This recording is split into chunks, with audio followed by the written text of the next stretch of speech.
Hello everyone, sorry for being late. Today actually we're going to talk about IELTS essays and common mistake that students make when they are to write an essay. Um, well, let's start. Being able to identify and categorize problems is the first step to helping learners to improve their writing, as well as helping them to achieve higher scores in IELTS. That's why I decided to sort out mistakes and divide them into three categories. So today we're going to cover mistakes related to 4 assessment criteria, mistakes related to the structure of the essay, and lexical and grammatical mistakes. Mistakes related to 4 assessment criteria are the following, actually. So you do know that candidates are assessed in 4 areas. They are task response, achievement, coherence, cohesion, lexical resource, grammatical range, and accuracy. So there are some mistakes which students find difficult to deal with, and I would like to start with task response. So the problems that students may face are the problem with explaining ideas, and learners don't write very much. So if you do not understand the topic and the task, you cannot write an appropriate answer to the question. So choosing irrelevant ideas will affect your essay badly. And here's an example. So it's clear that handheld devices like phones and MP3 players are making people ruder. So no one nowadays could deny that this is the case. Because of this kind of device, people act towards each other in a way that is much less polite. They have forgotten to use courteous behavior. Without a doubt, such rudeness is a direct result of technology. So, and now let's study the comment to this particular paragraph. So the candidate has not developed or supported the ideas. So they have simply repeated the same idea over and over again in different words. So that personal devices are making people ruder, but how are they making people ruder? What is an example? So nothing like this. Well, let's move on. So the next problems that and the next mistakes that people make are related actually to coherence and cohesion. So learners don't order ideas logically. Learners find it difficult to link sentences. If you do not group your ideas together into logical paragraphs, you will not be able to get a high score for coherence and cohesion. A good body paragraph should usually have a topic sentence which clearly state the main idea of the paragraph. And this is often, but not always, the first sentence of the paragraph. So everything else in your paragraph must be connected to this. So this is the paragraph without a topic sentence at all. So we may see that the reasons for learning English in particular, but there's no topic sentence, just a number of sentences about English, why we learn it, and that's it. So we may study this paragraph and see that like many people learn English to travel. Then the idea that they plan to go to a non-English speaking country, there is a good chance that some people will be able to speak English in their destination. So knowing English can be the key to a promotion and pay rise. And here is an example, actually a possible topic sentence given at the bottom of the page. So it's better to start this paragraph with this topic sentence. So people choose to learn English for a variety of reasons. That should be at the beginning of this paragraph. But students tend to write just a number of reasons and just ideas. They don't think thoroughly that at the beginning of each paragraph there should be a topic sentence to start with. Right. So without linking words, your essay will be very poor. This is the next problem that students have. And the paragraph without linking words will just consist of sentences without any connections. And we may see actually the difference between them. So the first paragraph is written without any linking words at all, whereas the second one has these linkers, right? Like admittedly, firstly, secondly, for instance. And actually, this is just, well, it really affects your final score. So, well, we need to link, we need to connect two sentences together in order just to explain either the cause or the reason, again, what function a particular linking word serves. So the next one. Lexical resource. So problems which students might have related to lexical resource as well. So, and they are the following. Learners have very little vocabulary and learners have problems with spelling words. So the examiner wants to see that you have a good range of vocabulary and that you can use words appropriately. And here's a part of an answer to the following questions. So all young people should be taught basic domestic skills such as cooking in school. To what extent do you agree or disagree? And this is just an example. Um, just of the essay, I mean, of the introduction. Some people say that all young people should be taught basic domestic skills, such as cooking in school. I agree that all young people should be taught basic domestic skills. In this essay, I will say why I agree.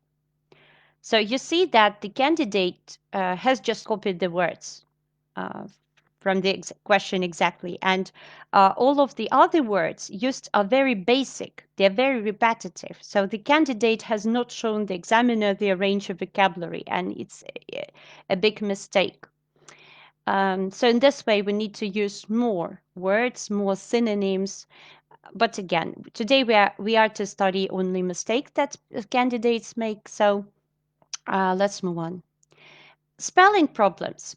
So the candidate, well, it also be difficult for you to get a good score if you have many spelling problems. In this way, you need to keep a record of words that often get wrong and practice them. So we must be aware of spelling rules or patterns in English that we might use. And this is actually a list of some misspelled words. So, by the way, all these words are misspelled, so they are with a mistake. Whereas, and these are the words which have been corrected, so the way they must be written. And as you see, sometimes students just forget about a word, about a letter. Sorry, it's just a slip of my tongue. So just one letter may influence actually the meaning of the word, as you see. So they're quite. So all of them are given in this table, and all these words are corrected here in this table as well. Okay. Well, we shouldn't forget that actually some common problems which are faced by students are related to grammatical range and accuracy. So learners only use very simple structures. Learners make a lot of grammatical mistakes. And just to show you this, I would like you to study this paragraph that has 10 grammatical mistakes and 5 punctuation mistakes. Well, I won't read the paragraph, but I think that if you are very attentive, you may see that the correction of mistakes is given here. I mean, all words. So the government missing article, right? If we go back to the paragraph, we'll see that one letter just firstly, actually, we need to use article there here, missing article. Then consumption is considered to be an uncountable noun, but here in the paragraph, we see that it is used with ending s. It shouldn't be used as well. Then those who that do not comply, incorrect relative pronoun is used here. Uh, People only permitted, so that's a subject verb agreement error. So on particular days, incorrect preposition. Then these laws missing plural s. So it happens. These laws have been in place, incorrect tense that is used, unlikely to be punished, passive voice error, a minor fine. So this is the incorrect word order. You will definitely find it in the paragraph here. So they would have more incentive conditionals error. and actually punctuation errors. So apostrophe, then capital letters, then the usage of linking words without commas, so unnecessary comma, and some kind of restriction, so necessary apostrophe. All right. So candidates tend to use simple sentences as well. They think that if they write short sentences, they won't make many mistakes, but that's not so. This, for example, this particular paragraph consists of simple sentences, quite simple ones. Uh, but the problem is that it will not be assessed in a proper way. So this paragraph has no grammatical errors, but it still would not get a high score. Why not?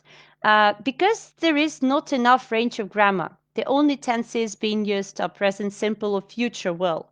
All of the sentences are quite short, simple, no conditionals, passives, relative clauses, only other complex grammatical structures. So, okay, if we move on, we'll see just common mistakes which candidates make, and they are given just they are represented in my table. So subject verb agreement, then articles, prepositions, auxiliary verbs, word order, word formation, tenses, then singular plural, sentence fragments, and run-in sentences. All right. For example, I aren't agree with that statement. That's weird, you see?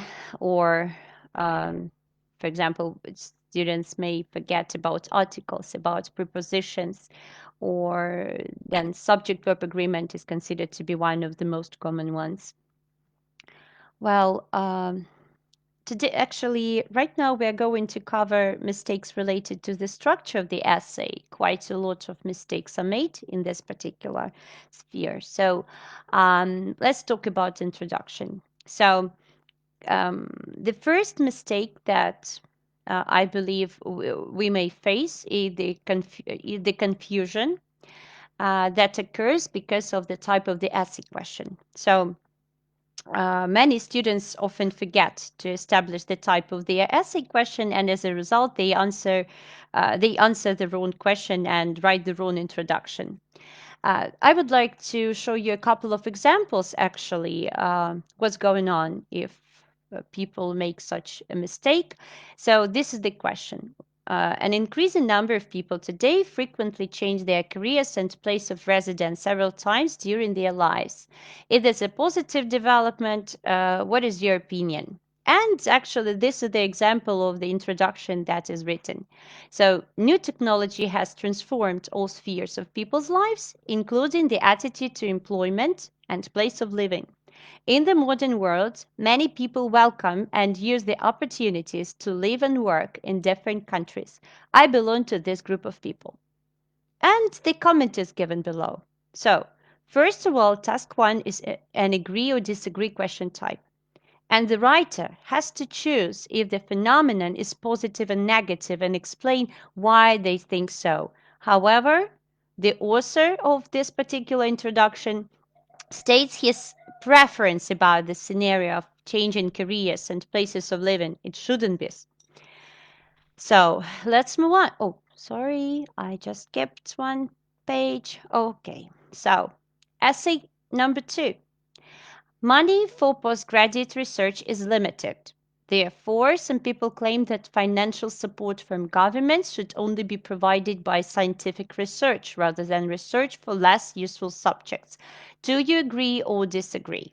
And this is the example of the introduction. Many people think that postgraduate research is underfunded. I entirely disagree with this statement, although public financial support to universities is often criticized for being too low. Laboratories and science centers always receive abundant private funding. Comment. In task 2, the candidate disagrees with the wrong point, which is not in the task.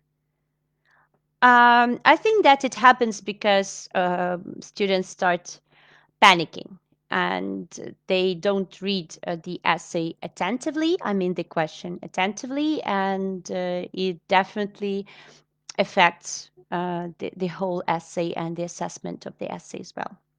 So question 3.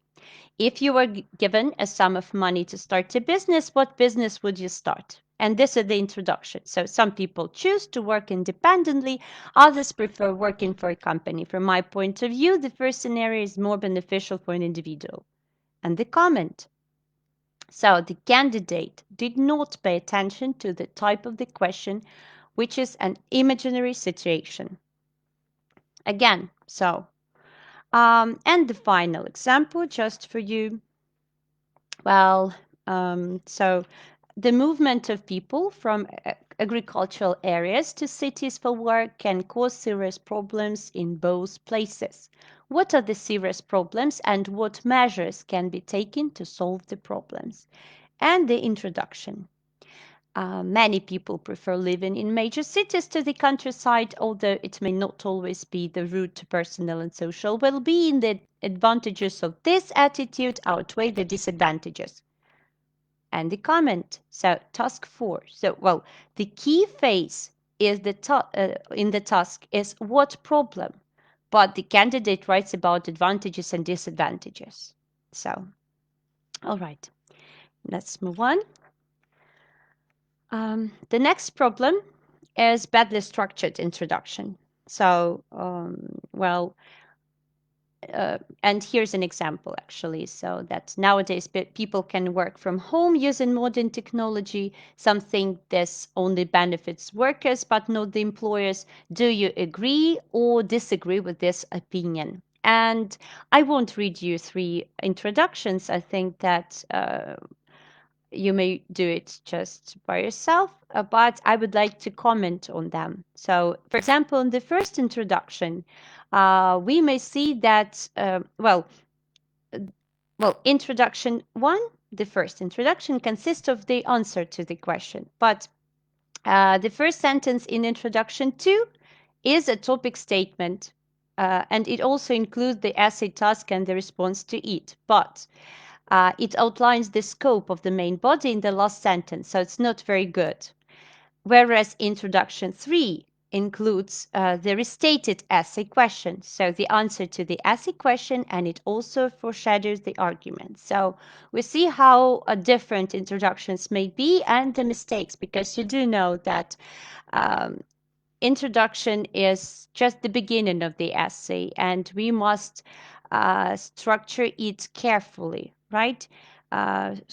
Stating the problem, support the idea of the first sentence, and then explain what we're going to do in the essay. Well, let's move on.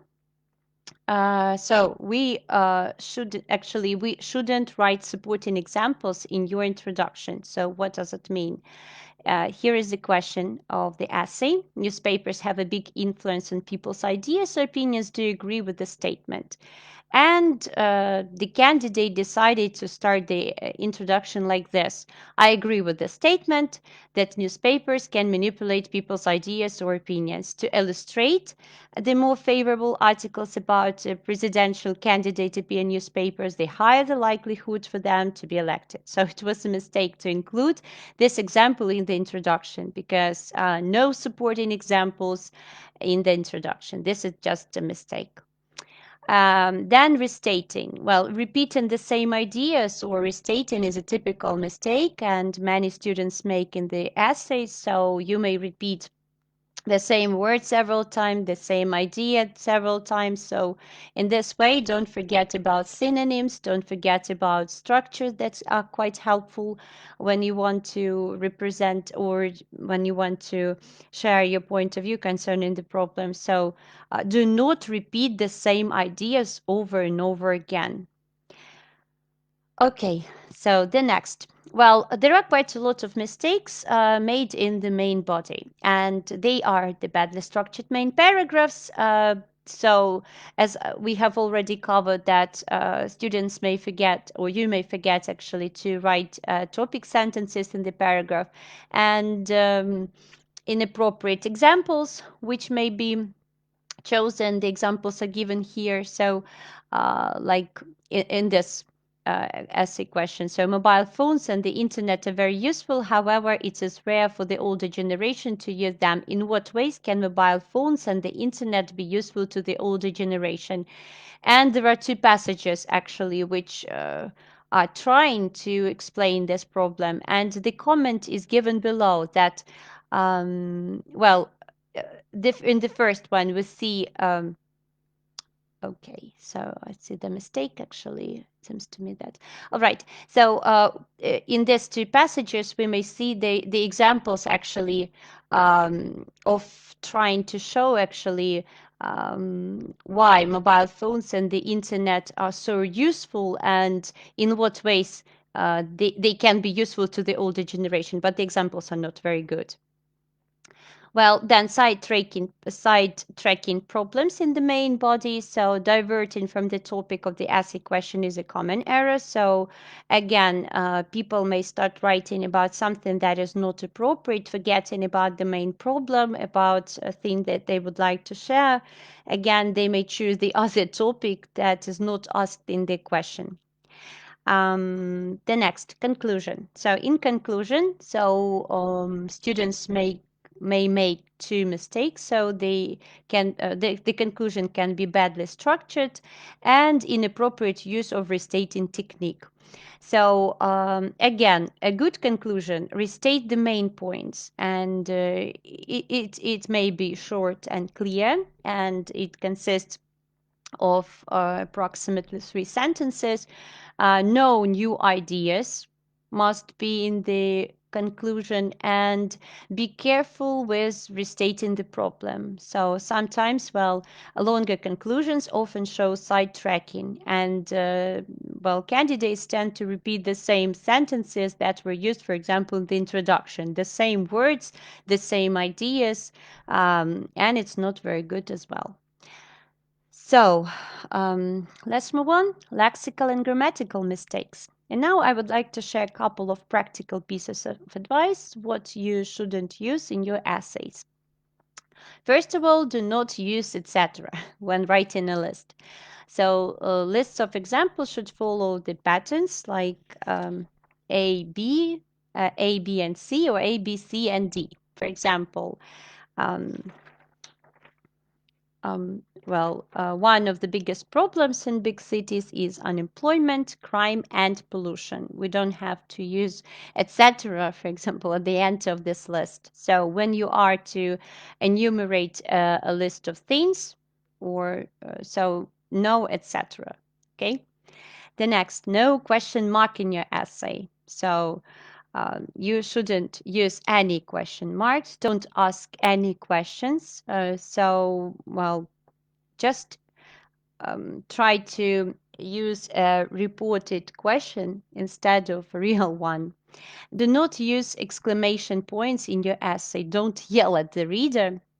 Especially it concerns those sentences when you just want to express your point of view and you put exclamation point at the end, but exclamation mark at the end. So don't use it because it shows that you are yelling at somebody. So no exclamation point. Phrases like more and more, bigger and bigger, greater and greater are too informal, and they are pretty good for speaking but not for writing. In this way, I want you to look at this particular paragraph that shows that more and what can we write instead of more and more. Sometimes we may come across, or sometimes you may write like more and more people are driving cars these days. Well, it's not good to write in this way, so we may change more and more people into a significantly larger number of people, or nowadays the number of people who own cars has increased, or increasing number of people are using cars these days, something like that. So do not begin sentences with and, but, or. So you should start your sentence with the linking words at least, or again, use linking words instead of these words. And, but, or. The first sentence of each body paragraph should be a topic sentence, and it defines the content of the paragraph in general terms. So Don't forget that every paragraph, I mean, we are talking about body paragraphs, they should start with a topic sentence. Well, there is one more mistake that I come across very often. So sometimes people may mix up most and almost. Don't forget that most means the greatest quantity, amount, measure, and degree, and is followed either by a noun, a prepositional phrase, or an adjective. For example, most people, the most popular, most of my friends, whereas almost means very nearly or close. So almost finished, or almost all of the students, almost never. Then don't forget about articles. Use articles. Review the rules. So don't forget about them well, because then just the result of your essay will not be very satisfying. So then singular, plural, countable, and uncountable. When speaking in general about something, we use the plural form. For example, people use computers in their offices every day. Don't say people use a computer in their office every day, or people need a lot of money for their lives. Don't say people need a lot of money for their life, for example. Don't forget that when we speak about something in general, we tend to use the plural form. And again, just one more mistake that is quite common, advice. So we do know that advice is uncountable, and we use advice with a piece of advice or some advice, but not advice or something like that. So be careful with that. So countable and uncountable nouns. So countable nouns, especially we talk about plural form, are used with s, whereas uncountable, no. No contractions. Shouldn't should be written like should not, and can't should be written like cannot. So keep pronouns out of the essay body paragraphs. So words such as you, we, I, us should be omitted or written as people, students, society. So do not use pronouns in your essay. Don't use the word thing to name the object or action you are writing about. So, for example, when students go abroad, they have opportunities to experience many different things. And that's it. No more information. Um, you should write when students go abroad, they have opportunities to experience many different things, such as new culture, making new friends. So, still, you should add more details. Okay. And using informal words. For example, nice idea or silly thing to do. Instead of academic words, for example, a positive idea or regrettable thing to do. So remember that academic vocabulary is different from the language you would use in English when talking to friends. And I'm sure that quite a lot of your essays are checked by the teachers all the time. And that's what mistakes actually they put next to that line that has a mistake. So instead of just correcting learners' errors, teachers can use a marking code to help you correct your own errors. So teachers normally use a marking code by highlighting learners' errors in some way, either by circling or underlining words. So these are the examples. So let's see how grammar can be actually marked: word order, tense, wrong word, spelling, punctuation, run-on sentence, comma splice, preposition, word form, subject, verb agreement. And just to finish my speech, I would like just to share such a sentence with you that, uh, well, you shouldn't be afraid of mistakes when you're practicing, because they help you pass the exam with flying colors, and they help you just to improve your writing. Again, I do know quite a lot of things just to help you to write essays. So join us, and I'm sure we'll help you just to write your essays in a proper way to get your high score. So thank you for your attention. Hope to see you next time. So bye bye.